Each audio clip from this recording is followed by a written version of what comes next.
Bienvenue, frères et sœurs, habitants de toute la terre, à cette nouvelle chaîne dénommée Dr Jean-Pierre Moubenga TV. Autrefois, vous pouviez trouver nos interventions éparses par-ci par-là, mais cette fois-ci, le Seigneur a fait grâce pour que vous pouviez tout trouver dans cette chaîne. Nous vous disons qu'il faudra que vous puissiez vous abonner, aimer et surtout partager avec tous tout ce que vous allez suivre ici, parce que cela d'abord va vous édifier, ça va vous aider à vous bénir et l'Éternel lui-même va vous bénir lorsque vous aurez à partager cela, parce que ça sera une évangélisation que vous ferez. Nous allons vous présenter les 7 principales rubriques que nous allons développer ici, dans tout ce que nous allons faire ici. Nous aurons, par exemple, les fils des prophètes, qui sera comme une école de formation et d'encadrement, principalement des hommes appelés au ministère ou les ministres de la parole, et généralement une connaissance pour tous. Nous aurons aussi des émissions. Dans ces émissions, nous allons avoir l'émission intitulée Fan et l'autre qui sera FAC. Fan veut dire simplement face aux alarmes nocturnes, où nous aurons à éclaircir toutes les difficultés qui se trouveraient dans la Bible par rapport à la connaissance. Et FAC qui veut dire face aux chrétiens, là où nous répondrons à toutes les questions que vous aurez à poser. Nous aurons également des partages généralisés avec tout le monde au sujet de tout ce qui se passe dans le monde et surtout ce qui est écrit aussi dans la Bible. Nous aurons aussi des débats contradictoires dans le cadre du forum des conférenciers pour Christ, c'est-à-dire le Forum Christ. Et là, chacun pourra défendre sa doctrine et nous trouverons la vérité. Nous aurons également la relecture de la Sainte Bible, là, dans le cadre de ce que nous appelons Jésus peint en 10 minutes. Nous aurons également à traiter des cantiques des saints, toujours dans cette chaîne ici, et nous sommes très certifiés que le Seigneur Jésus va vous bénir abondamment. Je rappelle que aimez, abonnez-vous et partagez partout, et le Seigneur vous bénira au nom du Seigneur Jésus-Christ. Amen. Je dis gloire au Seigneur Jésus, et qui est le seul vrai Dieu et la vie éternelle. C'est lui qui est avec nous en ce moment. Et je te dis, toi qui nous suis heureux, parce que tu es venu à cette rencontre des saints. Nous disons que nous sommes là dans le cadre des fils des prophètes à votre chaîne Dr Jean-Pierre Moubenga Télévision. Et nous sommes là pour continuer ce que nous avions déjà commencé. Nous rappelons, pour ceux qui nous prennent en cours de route, que cette tranche qui est l'une des 7 rubriques de cette chaîne, elle est là principalement pour la formation dans le sens d'encadrer les gens. Nous avions pensé aux fils des prophètes autrefois, que ce soit Élisée. Généralement, Élisée, il était souvent devant ces gens que lui-même encadrait, parce que c'était leurs enfants. Leurs enfants, ils devaient être encadrés selon aussi l'Écriture qui dit qu'il faut enseigner l'enfant selon ce qu'il devra vivre plus tard. Alors, nous disons que dans ce cadre, nous avions commencé déjà cette première partie que nous appelons les enseignements à caractère général, et nous avions parlé, nous avions déjà commencé ce que nous avions intitulé l'éternité face à la création. Et là, nous avions défini l'éternité. Nous avions dit que pour comprendre, pour avoir l'idée de l'éternité, quoique le Seigneur, dans la création, il avait déjà inséré cette idée dans tout homme. C'est que Ecclésiaste chapitre 3, verset 11 a démontré comme étant la pensée de l'éternité. C'est-à-dire, l'humain, aucun humain ne peut accepter facilement d'arrêter de vivre. Et en principe, ça veut dire que tout le monde pense, espère qu'il y a une possibilité de vivre sans mourir, ça veut dire vivre éternellement. Et c'est ça.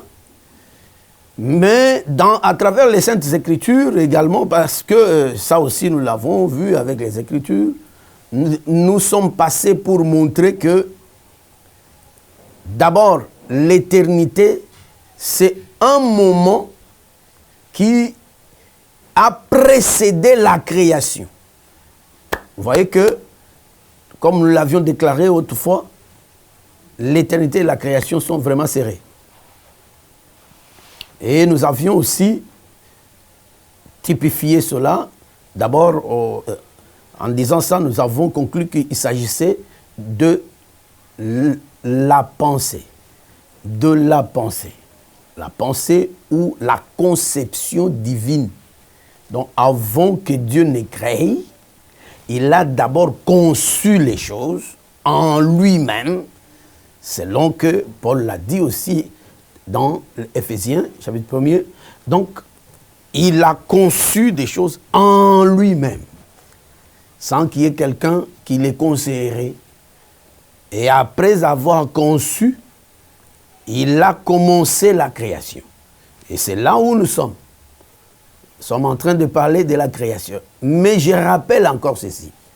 En parlant de la création, nous ne parlons pas simplement de la création dans le sens d'interpréter les jours de la création, parce que nous avions promis que nous en parlerons plus tard, généralement quand nous aborderons les aspects prophétiques de cet enseignement qui est l'évangile éternel, qui est le seul évangile que Jésus a laissé sur la terre pour le salut des humains.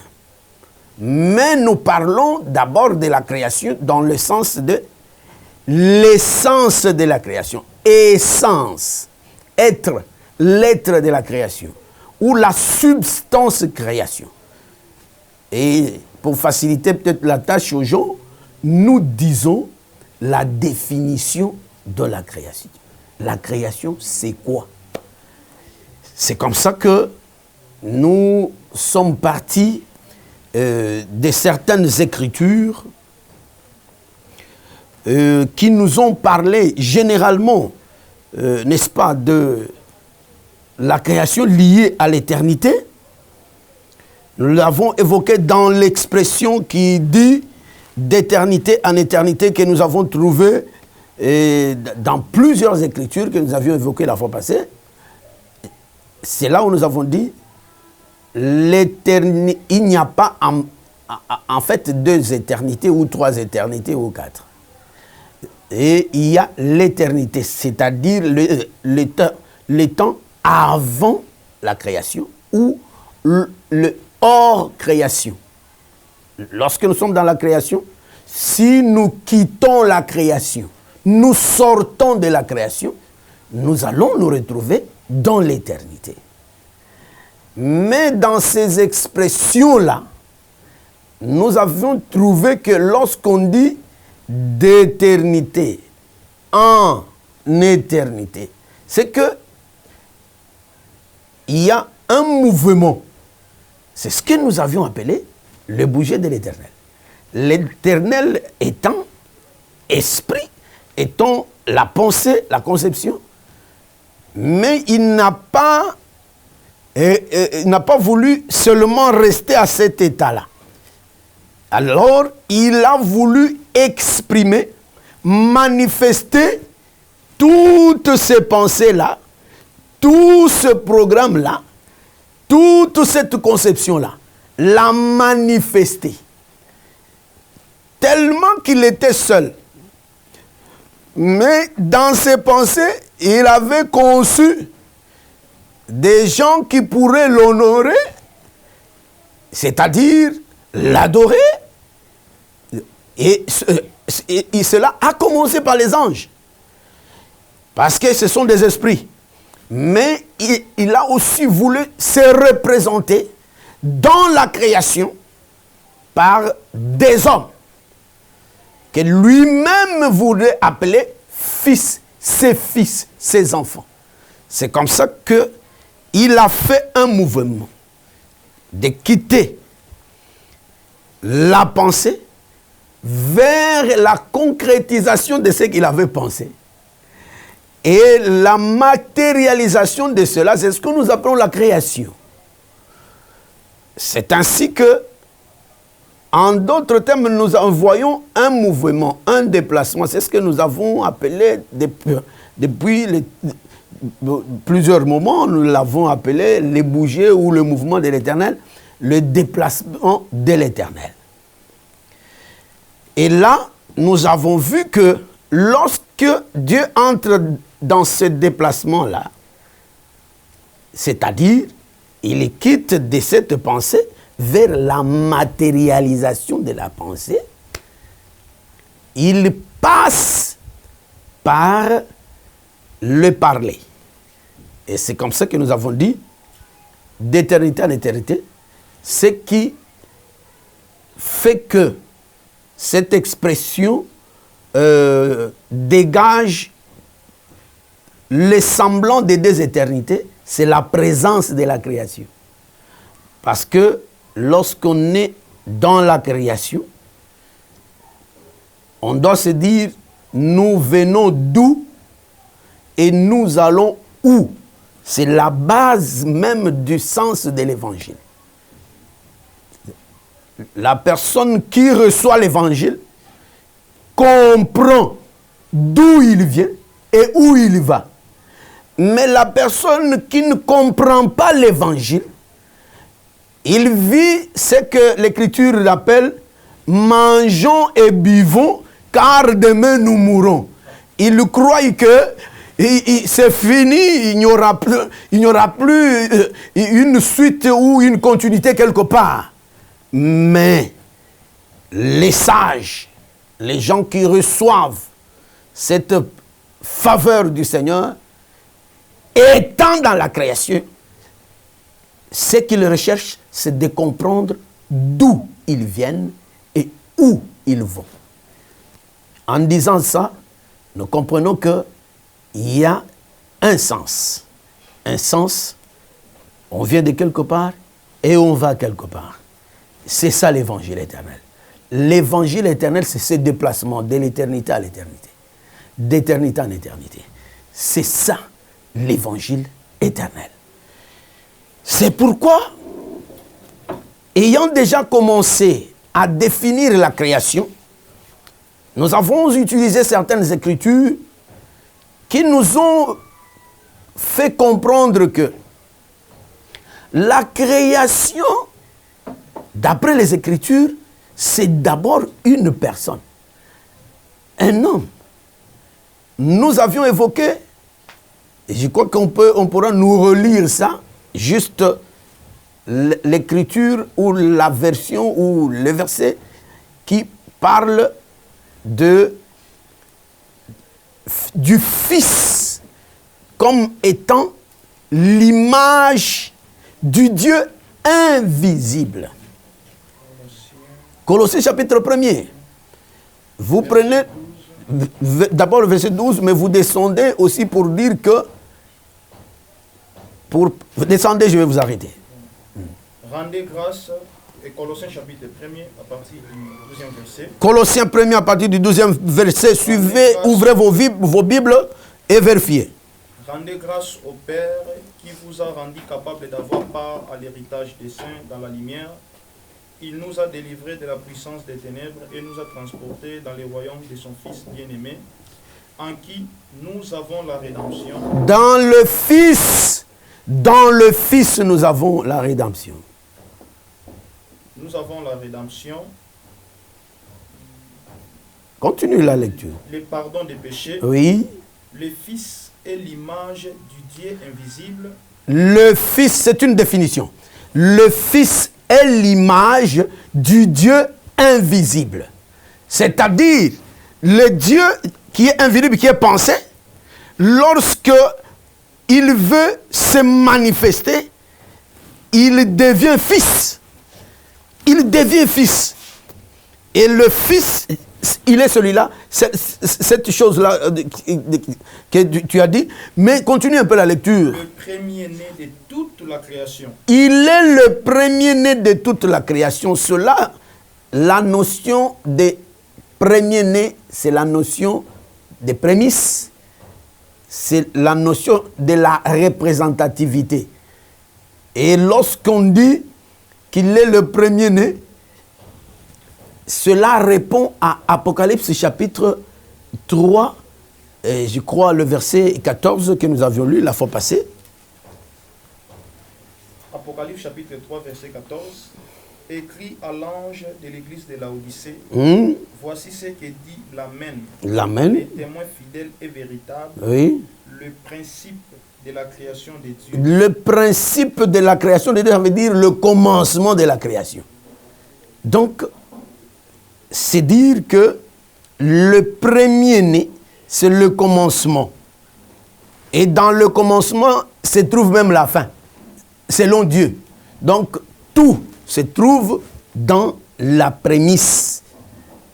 Voilà. Donc, nous avions dit qu'il s'agit du Fils. Donc, la création, c'est un Fils. Il est Fils ou elle est Fils par rapport d'abord à l'éternité qu'il a engendrée.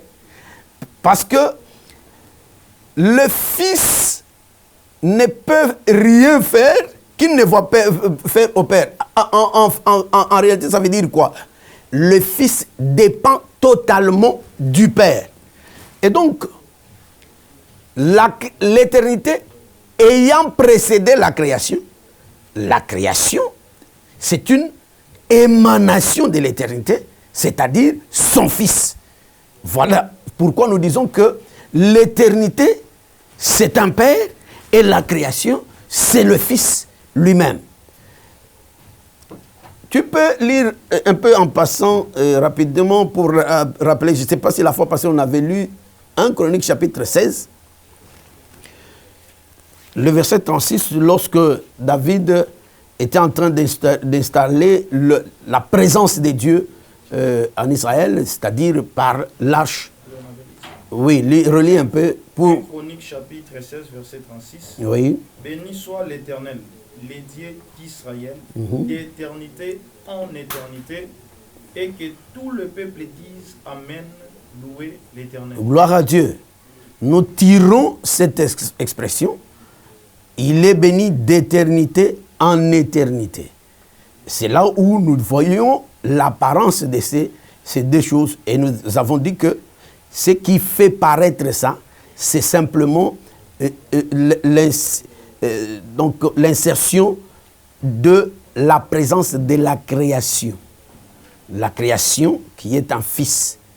C'est pourquoi nous avions également évoqué Exode chapitre 3, verset 15, qui nous avait montré que le nom pour l'éternité, le nom de Dieu pour l'éternité, c'est Dieu d'Abraham, d'Isaac et de Jacob. Et nous avions d'ailleurs profité pour exhorter les gens qui se disent que Dieu était autrefois Dieu d'Abraham et maintenant il est Dieu de ceci, de cela. Et ça, ce sont des abominations. Dieu demeure Dieu d'Abraham, d'Isaac et de Jacob parce que ça, c'est la totalité de l'évangile. Ce déplacement-là, c'est ça, l'évangile éternel. Et nous disons que ici, dans cette expression, le Père, c'est Abraham et le Fils, c'est Isaac. Donc, la création, c'est aussi Isaac. C'est aussi Isaac. C'est lorsque Dieu, Esprit, entre dans un corps. Et nous avons encore dit que à l'éternité, on n'enseigne pas. Il n'y a pas besoin d'enseigner à l'éternité. Mais l'enseignement, c'est fait dans la création. Et je vais évoquer cette écriture de Jean chapitre 7. Nous l'avions évoqué la fois passée. Et je voudrais en dire quelque chose pour pouvoir continuer avec la suite. Pour confirmer, parce que la fois passée on ne l'a pas lu. Jean chapitre 7. Nous prenons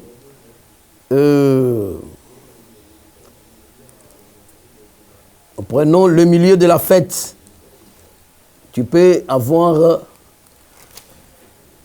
prendre cette écriture et puis la lire directement au verset 14.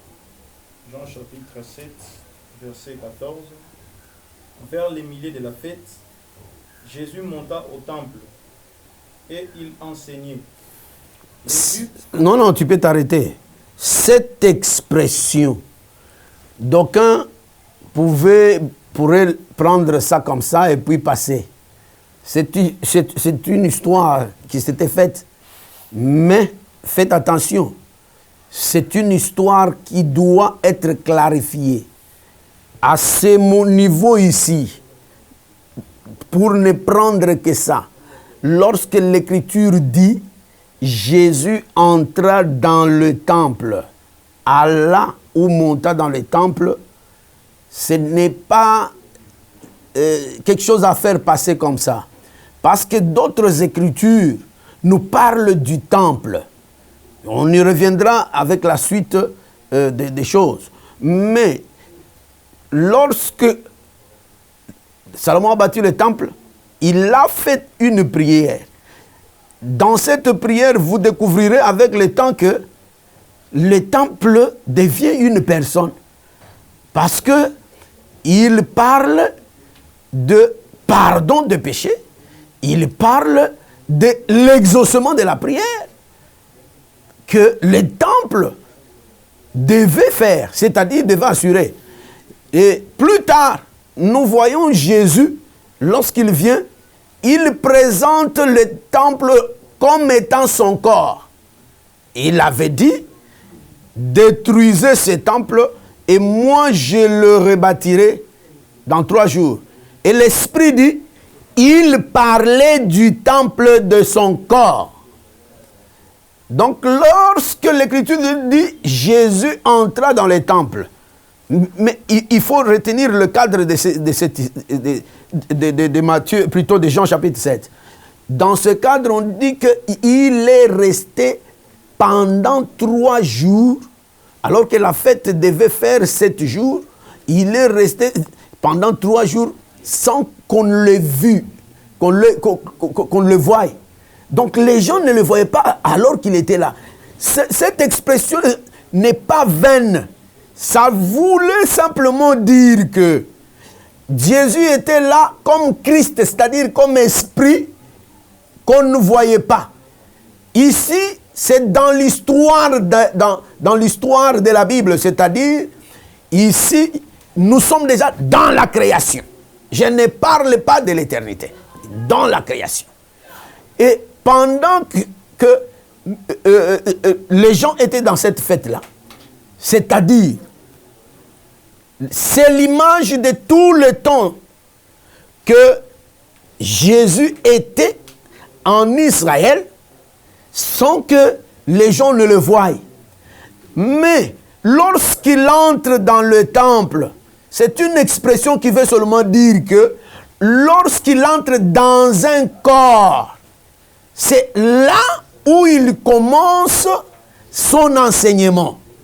J'ai utilisé ça pour dire que c'est dans la création que on a besoin de l'enseignement, parce que dans la création, on se pose des questions.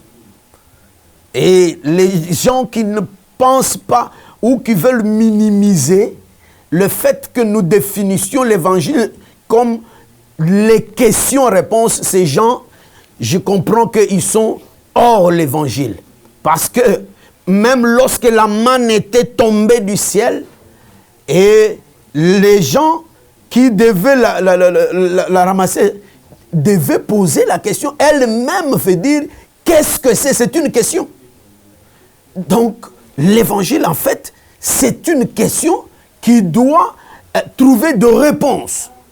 Qui doit trouver des réponses. Et les questions se posent dans la création. Lorsqu'on est à l'éternité, on ne se pose pas de questions.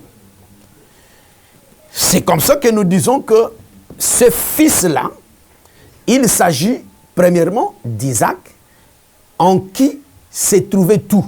Nous pouvons aussi l'appeler David, parce qu'en David s'est trouvé toutes les volontés de Dieu. Toutes les volontés de Dieu. Acte chapitre 13 le dit. Je crois le verset 21. Vous pouvez lire ça vous-même. Donc le Seigneur montre que David était comme un récipient dans lequel se trouvaient toutes les volontés de Dieu. Toutes les volontés de Dieu. Voilà pourquoi nous disons que c'est un fils. Mais nous allons avancer pour donner encore quelque chose autre, toujours dans le sens de définir la création. Nous allons prendre Deutéronome chapitre 31, on va nous le lire. Ici, nous voulons montrer que, étant dans la création, Dieu parle, Dieu typifie des choses qui symbolisent aussi l'éternité, tout en étant dans la création. Pour prouver ça, d'abord, avant que tu ne lises Deutéronome chapitre 31, verset 9, tu vas prendre d'abord Romains chapitre 1er, verset 20. Pour confirmer que dans la création, Dieu explique déjà, à travers la création, il explique l'éternité. Romains chapitre 1er, verset 20. Oui, ok. En effet, les perfections invisibles de Dieu, sa puissance éternelle et sa divinité, se voient comme à l'œil nu depuis la création du monde, quand on les considère dans ses ouvrages. Voilà. Ils sont donc inexcusables. Ils sont inexcusables. Tu peux t'arrêter parce que la phrase continue, mais le verset s'arrête là-bas. Donc, dans cette expression, dans cette version, qu'est-ce qu'il est dit? Il est dit, en effet, les perfections invisibles de Dieu, sa puissance éternelle et sa divinité se voient fort bien depuis la création du monde, quand on les considère dans ses ouvrages. Ici, ce n'est pas codé, c'est une épître. C'est une épître. Le Seigneur montre que à partir de la création du monde, Dieu a révélé, il a typifié, il a mis dans les symboles les perfections invisibles. Il les a mis dans des signes visibles. Les perfections invisibles. La puissance éternelle de Dieu. La divinité. C'est pourquoi nous insistons que la création, c'est un fils que l'éternité a engendré. Et on ne peut pas parler de la création sans tenir compte de l'éternité. Non, c'est faux. Parce que tout ce qui est dans la création explique aussi l'éternité. C'est pourquoi on dit, il dit, Il dit, les perfections invisibles de Dieu, sa puissance éternelle et sa divinité se voient fort bien depuis la création du monde lorsque on les considère dans ses ouvrages. Voilà. Ceci nous amène à comprendre que, ou à nous poser d'abord la question, créer en fait c'est quoi? Nous sommes toujours en train de définir la création. Nous avons dit que la création c'est un fils. Ce fils peut être typifié par Isaac ou par David et les autres. Mais nous disons également, parce que nous voulons transcender vers Deutéronome chapitre 31, tu vas le lire, mais nous retournerons d'abord à répondre à cette question. L'acte de créer, c'est quoi? Mais lis d'abord Deutéronome 31, verset 9. Moïse écrivit cette loi, il l'a remis au sacrificateur, fils de Lévi, qui portait l'arche de l'alliance de l'Éternel, et à tous les anciens d'Israël. Moïse leur donna cet ordre. Tous les 7 ans, à l'époque de l'année du relâche, à la fête des tabernacles, quand tout Israël viendra se présenter devant l'Éternel, ton Dieu, dans les lieux qu'il choisira, tu liras cette loi devant tout Israël à leur présence. Voilà. Tu peux t'arrêter même là-bas. Mais je vous dis que l'assistance revienne au premier verset. Moïse écrivit cette loi et il l'a remis au sacrificateur, fils de Lévi, qui portait l'arche de l'alliance de l'Éternel, et à tous les anciens d'Israël. Voilà. Vous vous souviendrez que Moïse, c'est le premier auteur des écrits de la Bible et la base même de la parole. Je crois l'avoir dit ailleurs.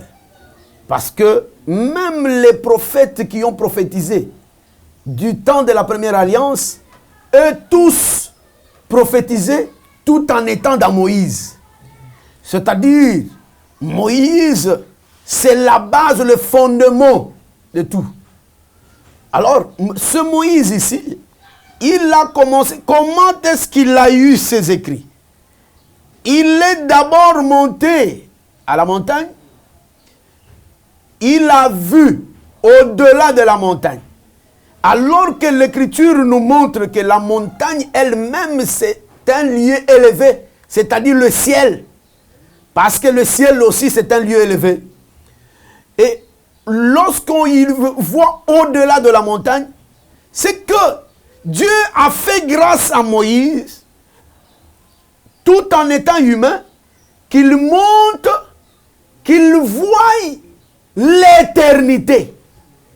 Parce que au-delà de la montagne, au-delà du ciel, la création, lorsque nous l'avons vu avec Colossiens, nous avons compris que Dieu avait créé le ciel et la terre, même avec Genèse chapitre 1er.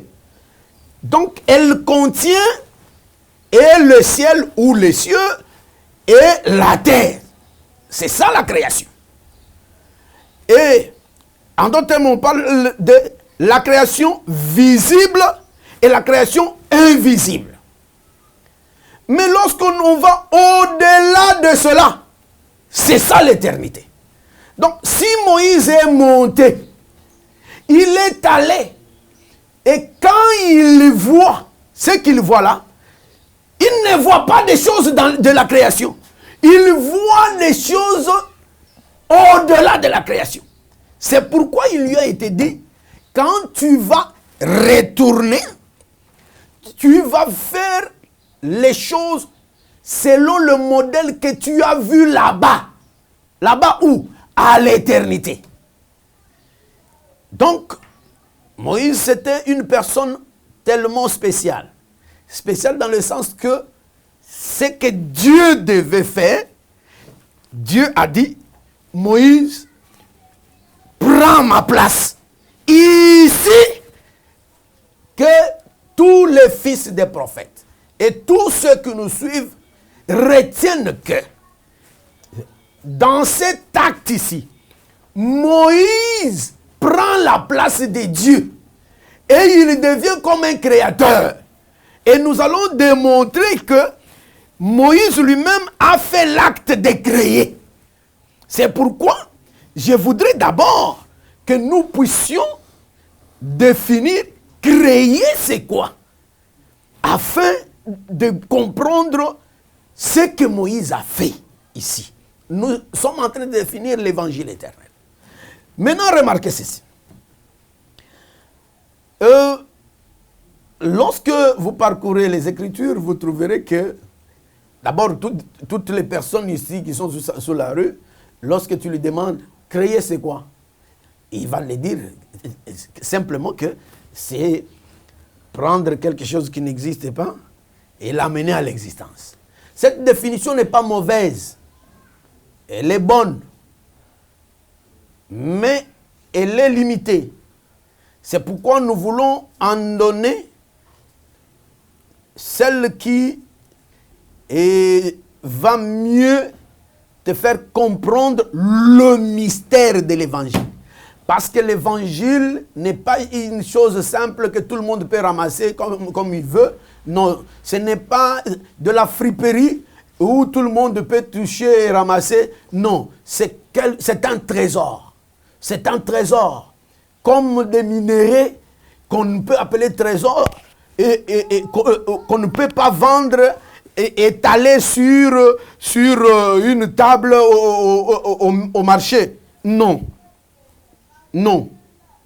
Et ça demeure un mystère.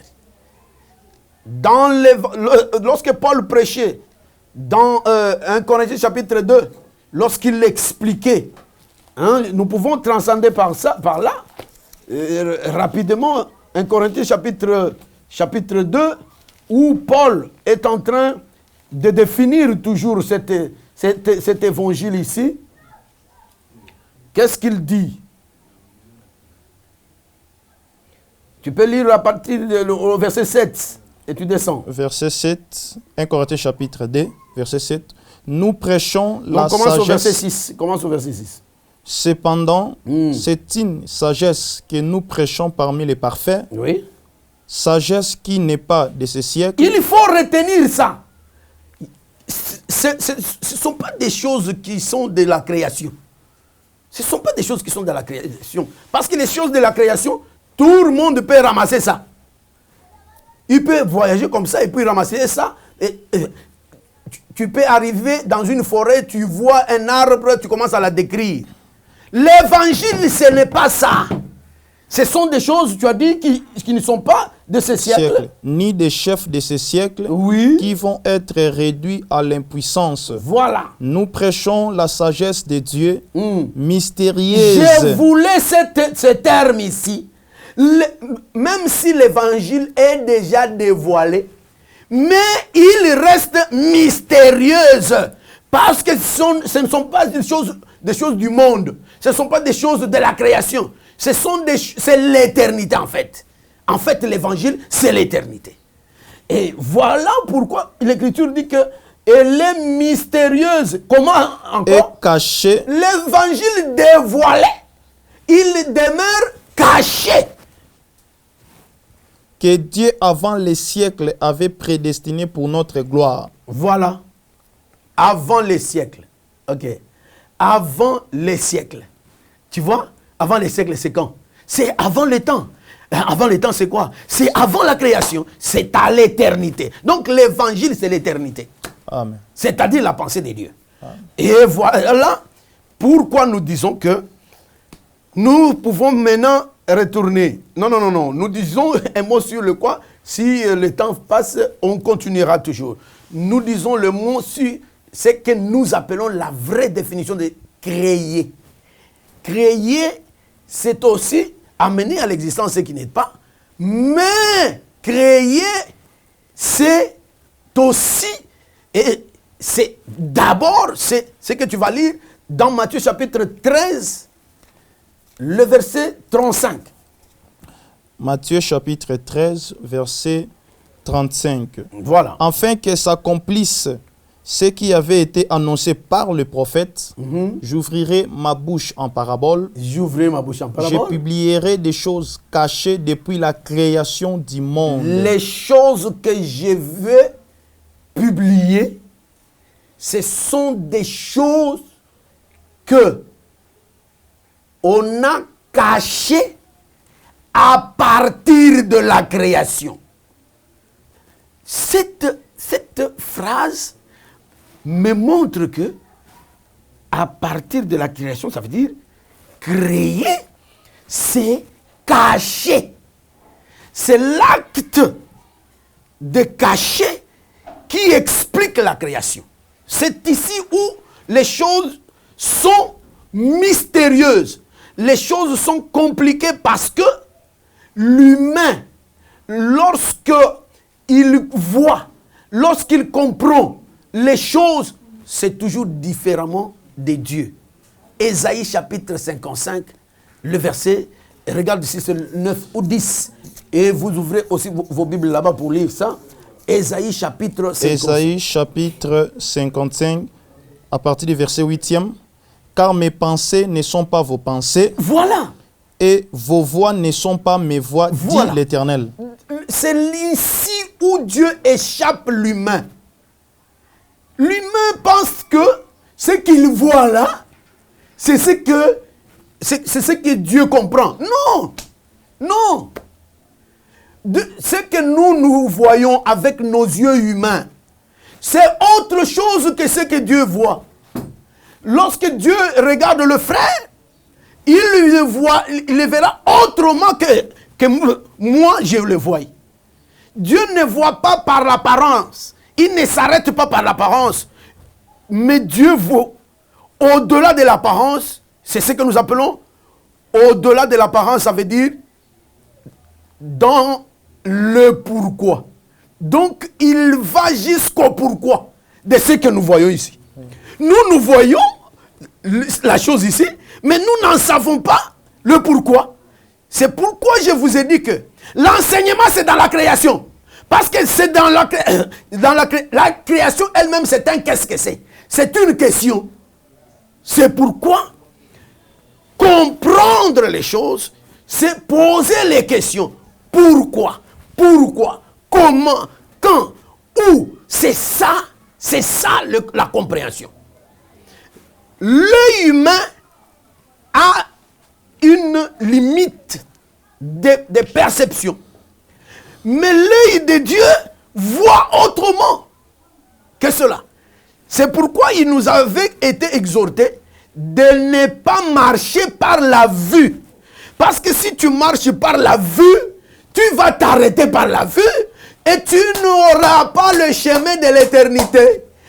Parce que le chemin de l'éternité, pour l'avoir, il faut aller jusqu'à la réponse de toutes ces questions-là. Il faut te dire, pourquoi ce que je vois? Le chemin, c'est quoi? La réponse là, c'est ça le chemin de l'éternité. Ah. Et si tu n'as pas cette réponse, tu vas t'arrêter sur la terre. Tu te diras comme les autres, mangeons et buvons, car demain nous mourrons et ça sera fini. C'est ça être ignorant, c'est ça être bourrique devant Dieu. Et donc, frère, toi qui nous suis, écoute la vraie définition de créer, c'est cacher les choses. Ce qui veut dire, tout ce que nous voyons, tout ce que nous entendons, avec l'oreille ici. Tu peux continuer d'abord cette lecture encore. Va au verset 11 de... Ésaïe. Non. Retourne dans 1 Corinthiens chapitre 2. Dès là. À partir du parce que nous avons parlé de l'œil, nous devions aussi dire un mot sur l'oreille. Verset 11. Qui donc dit? Parmi les hommes connaît les choses de l'homme? Où je remonte? Il faut aller plus loin, je crois. Verset 9. Verset 9. Hein? Oui. Mais comme il est écrit, Voilà, ce sont des choses que l'œil n'a point vues. Ce sont des choses que l'œil n'a point vues. Que l'oreille n'a point entendues. Ah, il faut ajouter aussi l'oreille.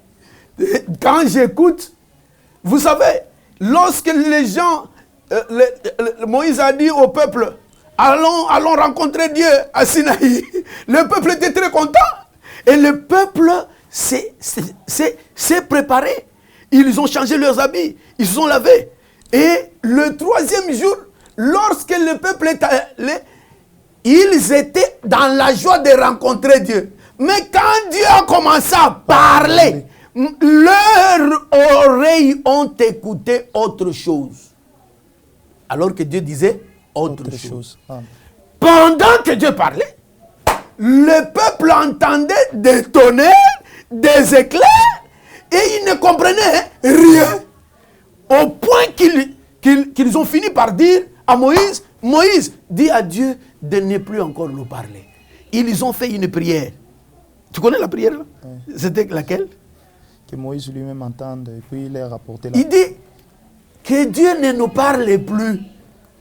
Nous cherchons, en fait, ils ont cherché qui? Un interprète. Voilà. Quelqu'un qui soit entre le médiateur entre Dieu et les hommes. Vous voyez? Pour que lorsque Dieu dira que cette personne qui aurait une oreille exercée entende exactement ce que Dieu dit, cette oreille-là, ce n'est pas l'oreille humaine ici. C'est une oreille exercée. Une oreille autre que l'oreille de l'homme ici. Des humains. Et l'œil et l'oreille.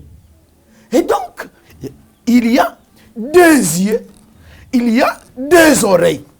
Si Dieu a placé 2 yeux, 2 oreilles sur l'humain, c'est pour lui dire que toi tu as ta manière de voir, moi j'ai ma manière de voir.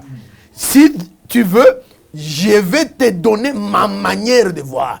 À ce moment, ça sera le chemin de l'éternité. Et tu as ta manière d'écouter. Et moi, j'ai ma manière d'écouter.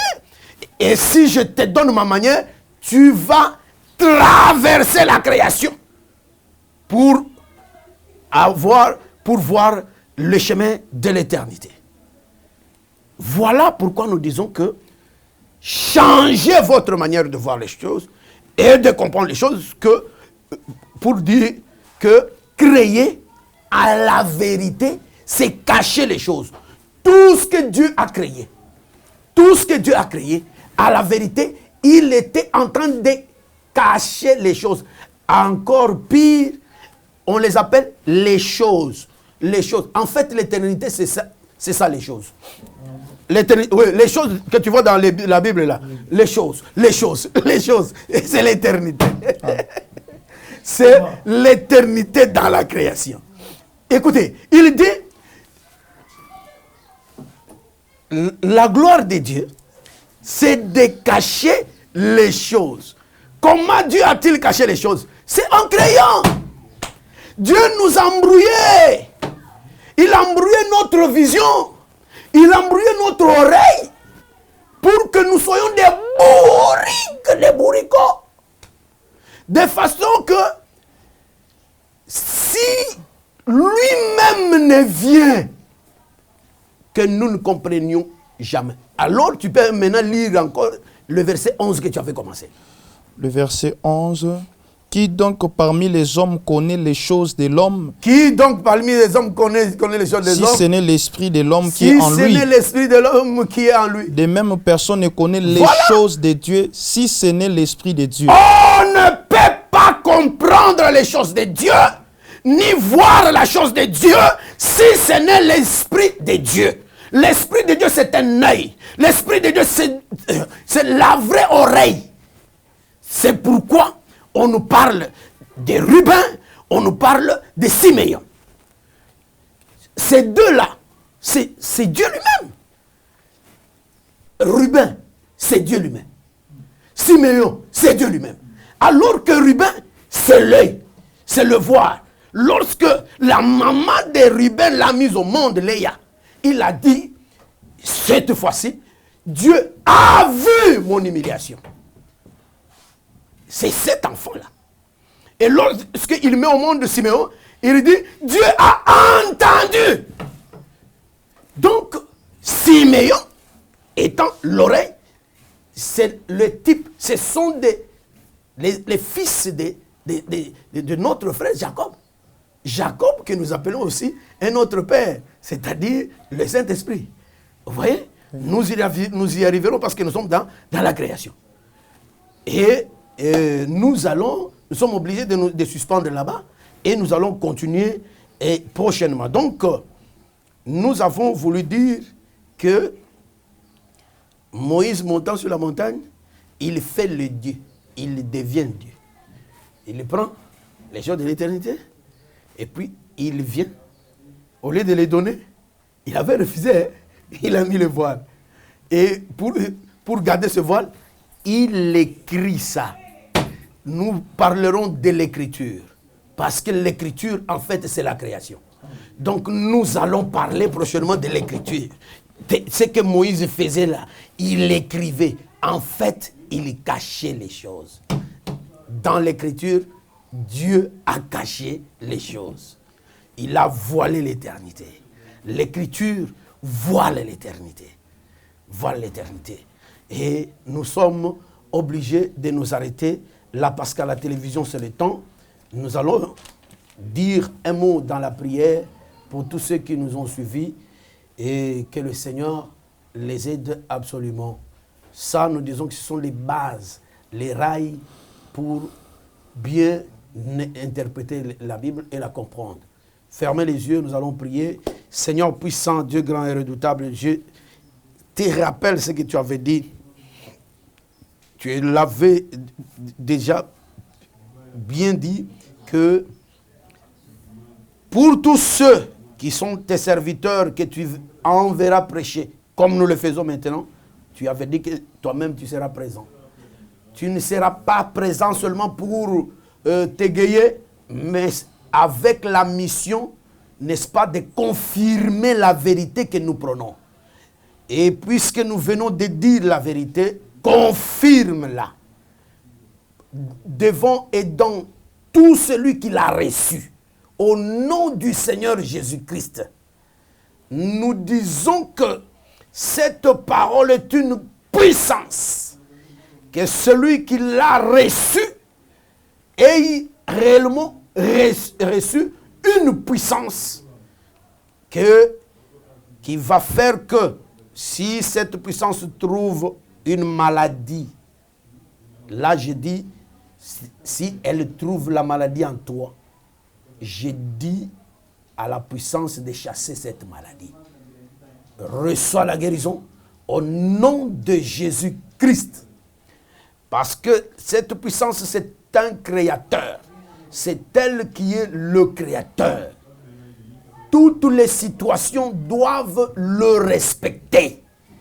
Et je dis, toi qui l'as reçu, si tu as des problèmes au-dedans de toi, je dis au problème, cédez. Obéissez à votre Créateur. Quittez au nom de Jésus-Christ de Nazareth. Et honorez la vérité qu'elle trouve place dans celui-ci, dans celle-là. Au nom de Jésus-Christ, nous avons ici prié. Amen. Amen. Que le Seigneur vous bénisse. On se revoit dans un nouveau numéro avec la grâce de Dieu. Et je devais bénir nous disons encore que notre journaliste n'est pas là. Peut-être il n'a pas fait, j'ai pas fait toutes les formalités de fin. Remercier peut-être toutes les personnes qui ont contribué à cela. Je le dis en bloc au nom du Seigneur Jésus. On se voit prochainement. Ciao. Bienvenue, frères et sœurs, habitants de toute la terre, à cette nouvelle chaîne dénommée Dr Jean-Pierre Moubenga TV. Autrefois, vous pouviez trouver nos interventions éparses par-ci par-là, mais cette fois-ci, le Seigneur a fait grâce pour que vous pouviez tout trouver dans cette chaîne ici. Nous vous disons qu'il faudra que vous puissiez vous abonner, aimer et surtout partager avec tous tout ce que vous allez suivre ici, parce que cela d'abord va vous édifier, ça va vous aider à vous bénir et l'Éternel lui-même va vous bénir lorsque vous aurez à partager cela, parce que ça sera une évangélisation que vous ferez. Nous allons vous présenter les 7 principales rubriques que nous allons développer ici, dans tout ce que nous allons faire ici. Nous aurons, par exemple, les fils des prophètes, qui sera comme une école de formation et d'encadrement, principalement des hommes appelés au ministère ou les ministres de la parole, et généralement une connaissance pour tous. Nous aurons aussi des émissions. Dans ces émissions, nous allons avoir l'émission intitulée FAN et l'autre qui sera FAC. FAN veut dire simplement face aux alarmes nocturnes, où nous aurons à éclaircir toutes les difficultés qui se trouveraient dans la Bible par rapport à la connaissance, et FAC qui veut dire face aux chrétiens, là où nous répondrons à toutes les questions que vous aurez à poser. Nous aurons également des partages généralisés avec tout le monde au sujet de tout ce qui se passe dans le monde et surtout ce qui est écrit aussi dans la Bible. Nous aurons aussi des débats contradictoires dans le cadre du forum des conférenciers pour Christ, c'est-à-dire le Forum Christ. Et là, chacun pourra défendre sa doctrine et nous trouverons la vérité. Nous aurons également la relecture de la Sainte Bible, là, dans le cadre de ce que nous appelons Jésus peint en 10 minutes. Nous aurons également à traiter des cantiques des saints, toujours dans cette chaîne ici, et nous sommes très certifiés que le Seigneur Jésus va vous bénir abondamment. Je rappelle que aimez, abonnez-vous et partagez partout, et le Seigneur vous bénira au nom du Seigneur Jésus-Christ. Amen.